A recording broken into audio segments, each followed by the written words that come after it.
Hi guys, today I've got my 32-week pregnancy update for you, and this week has been one of the hardest weeks I have found throughout my pregnancy. It's definitely been a challenge this week for me. I'm going to get right on into that. If you are new to my channel and you like beauty, fashion, lifestyle videos, now obviously mummy videos, then please do hit that subscribe button. You just get updated every time I upload a video, and I am trying to reach 1,000 subscribers. 90% of people that watch my videos are not subscribed, so I'd love it if you could help me reach my 1,000 goal by pressing that subscribe button. So I'm going to get into this video straight away, and I'm going to go straight to my app like I normally do and say what it says should be happening in week 32 of your pregnancy if you're at the same stage. So the length of the baby at week 32 should grow to 42.4 centimetres and weigh approximately 3.75 pounds. It says your baby. There isn't too much space left inside your uterus. Your baby's movements will gradually increase week by week until this time when they will plateau but not reduce. They should never reduce. If you notice any reduction in your baby's movements, you should report it.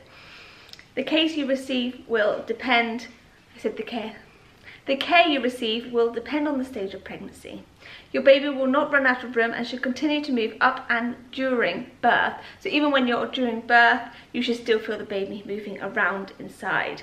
The fetal position is becoming a familiar position for him. Your baby can now use all 5 senses. Here, darling. He is busy looking around, practicing breathing, grabbing whatever is in his reach, tasting amniotic fluid, and listening to the sound of both you and your partner's voices. If you're carrying twins, there is even less space for your babies to move, and they may decide to make an early appearance this month. Your baby will weigh about 3.5 pounds at this point. Your body, so the changes in your body that are happening this week is that your uterus is now about 13 centimetres, that's 5 inches above your belly button. This leaves so little room for your organs, for that breathlessness, constipation, heartburn are becoming facts of daily life. I must say I haven't had too much of breathlessness unless I'm doing something quite active. Constipation hasn't been a problem either, but I have been having slight heartburn, especially if I am actually lying on my side, which I find really bizarre because you know they say you should lie on your side to sleep. If I lie on my side for too long, it sort of creates a bit of heartburn. Not serious at all, nothing like too uncomfortable, but I just kind of have to move around to make it more sort of bearable and it goes away. Due to the hormone relaxing, your hip joints softening in preparation for childbirth, and you may feel you begin to feel like a duck waddling from place to place. Your baby may lie down, head down at this point and pushing its way towards the birth canal. If Braxton hits contractions become painful or regular, it's time to call your caregiver, especially if they feel like you might be in early or active or hard labour. So again, lots of things happening to our bodies as well, and the thing that I have been struggling mostly this week with is the fact that my pelvis seems to have moved, and I think I've got a nerve stuck in somewhere. Basically it's been insanely painful that I can hardly walk on my right leg. I have to sort of drag my leg. It's really horrible, and I think it's because I'm quite an active person. Being sort of immobile is really tricky for me. I've had to go to a chiropractor. I went to a chiropractor yesterday. Yes, was it yesterday? It was yesterday. Went to a chiropractor yesterday because I'd waited around 7 days for my sort of pain to go away, and it just wouldn't go away. So I went to a chiropractor and they said that my pelvis had like tilted to a weird sort of angle. I must have pulled it or something, and it's just gone sort of out of line, and because of that they've got some muscle damage, and that I probably do have a nerve stuck in there as well. So the lady who worked on my hips and stuff but said, you know, you are going to have to come back a few times in order for it to go right back, because I can't push it that far that quickly. And it did feel a little bit better to begin with. It's still really sore today. Like if I accidentally move my hip in a weird way, it just really pulls, and I feel like I've gone back to the beginning again. So that's been really frustrating. I found that really hard because I haven't been able to walk my dogs. My husband's having to do that all for me because I can't actually hold them on leads and then pull me at all, because it's just agony, and my leg gives way, and I just feel very weak because of it, and I have found that very hard this week. So that's been like my main problem. It's just I haven't been able to sleep because of it, so I've been very tired, a bit restlessness because I can't actually physically move.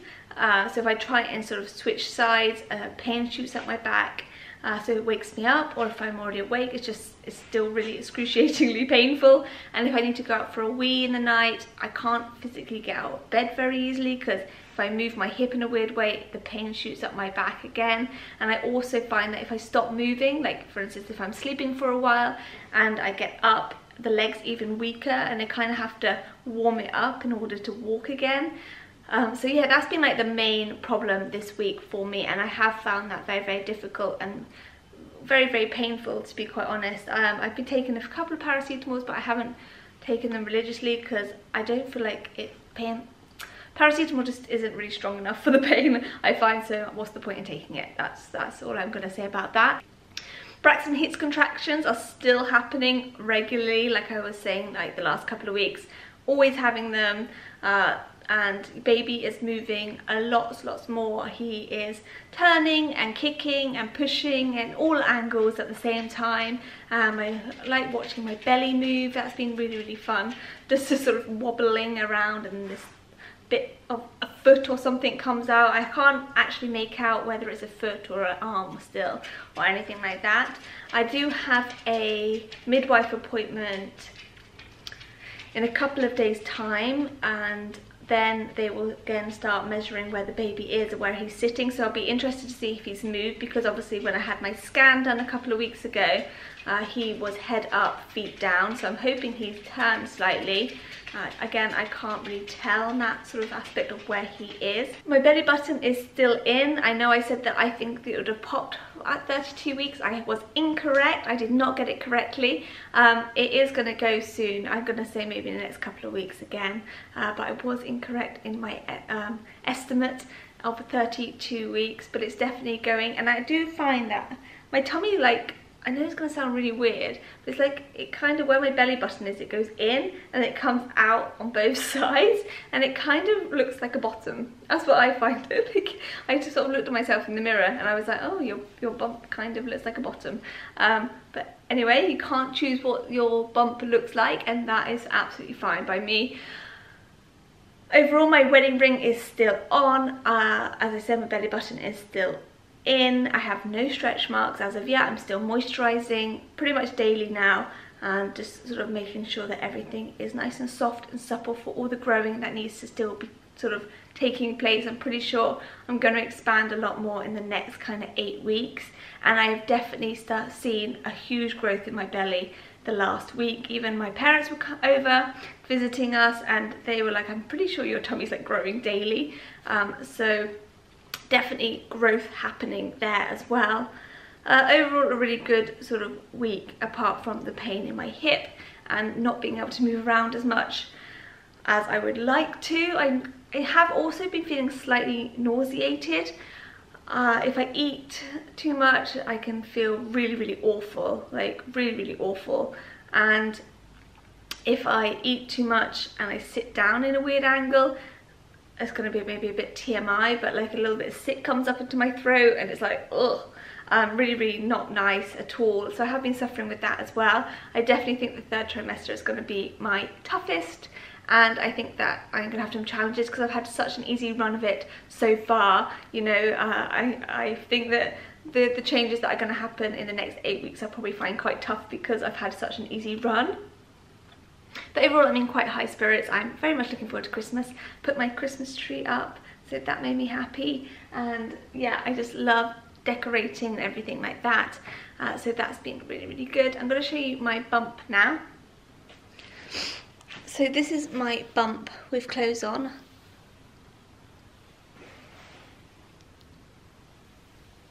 Still quite low bump. It's always been kind of here. Right from the beginning, and that just seems to be where I'm growing, and that's where baby sits pretty much all the time. So that's the bump with clothes, and then without.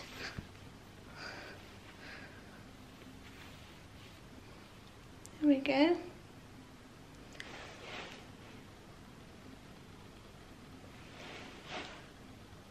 It's still poking out slightly. yeah, I think it's definitely a nice size now. Still not too uncomfortable. We just did a little kick. I don't know if the camera picked that up, but my tummy just went out. My bump itself isn't actually uncomfortable at all. Obviously I'm getting those Braxton Hicks that I just said about before, and they can actually become quite intense now, and I have to sort of not breathe through them, but I kind of go, oh, quite a lot now. My husband's always like, what's wrong? I'm like, oh, just having a contraction. But you know what, I can't really complain because I have had an easy run of it. So I'm just hoping this hip loosens up. If I can get it to sort of pop back into place, I will be so much more happy if I can go for my walks on the day and not be so much inside in sort of like cabin fever sort of thing. So I am hoping that happens, but I'll keep you updated for next week anyway, and I'll let you know what happens at the midwife next week as well in that update. If you enjoyed the video, do give it a thumbs up. Let me know below your circumstances. Are you pregnant? Are you trying to conceive? Have you got children? Any advice that you have for anyone, or always nice advice, please. No horror stories, because no one wants to hear those. And yeah, I will see you next week. See you later.